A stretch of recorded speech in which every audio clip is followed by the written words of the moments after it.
Welcome back to my channel. So today we are talking about the SNAP crisis. So today is day 35 of the shutdown, the government shutdown, and 40 million plus Americans were waiting for the decision about the SNAP benefits. When will they be given out and dispersed to the people who receive benefits? So there's some good news and there's some bad news as well. So the good news is that the Trump administration has said they will be issuing benefits. But the bad news is that the date for the disbursement is not a clear date. So people don't know if they're going to be waiting for days, weeks, or how that's going to go, because they have said they will fund this, but they don't know when. They haven't given any dates. And that's another thing. They also has said that they're going to fund it, but they're only going to give partial benefits. So people are still in limbo at this point because it's not clear exactly, what they should do. Like, people can't make a plan if they don't know what date they are going to receive benefits. And it's families, children. We was talking about, this is the holiday season kickoff. Thanksgiving will be here very soon. And a lot of people, are in limbo and having, even larger crisis because they don't know where their next meals are coming from once they run out of the funds that they have. So let's take a look at this video and see what they're talking about. This morning, as the government shutdown now ties for the longest in American history at 35 days, the Trump administration says it will use emergency funds to cover SNAP benefits. But the $4.5 billion in reserves is only enough to cover about half a month's worth of payouts, and it could take weeks or even months for states to hand out the money. Some families say they need help now. $23. You have $23. Yeah, I do not know what I'm going to do. Democrats say the Trump administration could. And see, so this is the thing. There are people that really don't have and need this. She probably has children, and she has, she said $23 left. And this, is something that it needs to be looked in. And as I seen,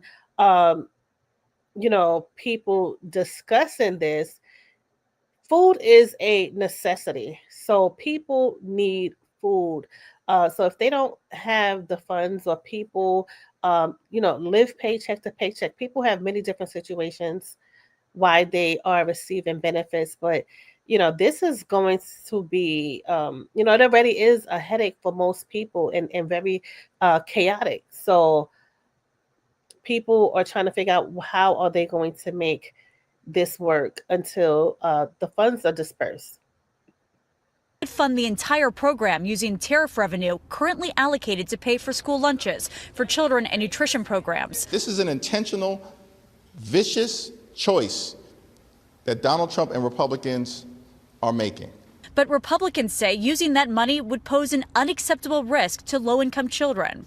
Some states now stepping in to fill the gap. Maryland's governor announcing $62 million to help cover November SNAP benefits. Another major impact of the government shutdown, growing frustration at several major airports. I was in the airport for 7 hours, so it was pretty bad. 13,000 air traffic controllers and more than 60,000 TSA agents are not getting paid, many now calling out sick. The wait time in this security line in Houston, 3 hours. Some experts say air safety is also a concern. It's so difficult for an air traffic controller to remain 100% focused on what they're doing at work when they are being distracted by not knowing how they're going to put food on the table for their families. On Capitol Hill, some lawmakers are reportedly discussing a bipartisan compromise to end the shutdown, which centers on Democrats' demands to extend Obamacare subsidies to prevent health insurance premiums from skyrocketing. One proposal would extend the Obamacare subsidies while also placing an income limit on who can qualify.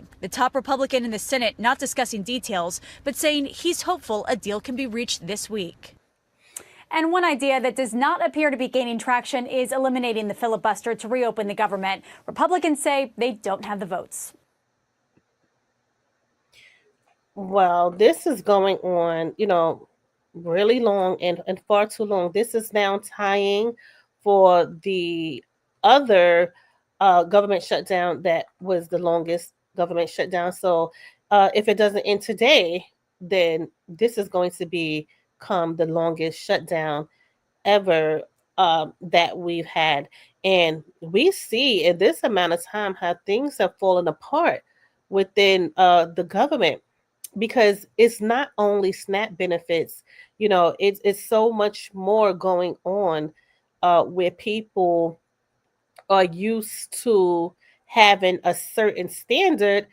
And now, people are forced to deal with, these delays in the airport. There are families and children in the airport, traveling, the furloughs, people are not getting paid, so people are calling out. So it's one domino effect where one thing happens and it kind of basically triggers something else to happen, as an effect because of one thing or another. So this is really this is definitely getting chaotic at this point. Is definitely getting chaotic because everything that you would think should be running smoothly, and we have good decision makers, but yeah, we're still in the government shutdown, day 35. So let me know what you think about that. Join the conversation. Leave your opinion in the comments. If you have not subscribed yet to my channel, make sure you subscribe, and I'll see you in the next video.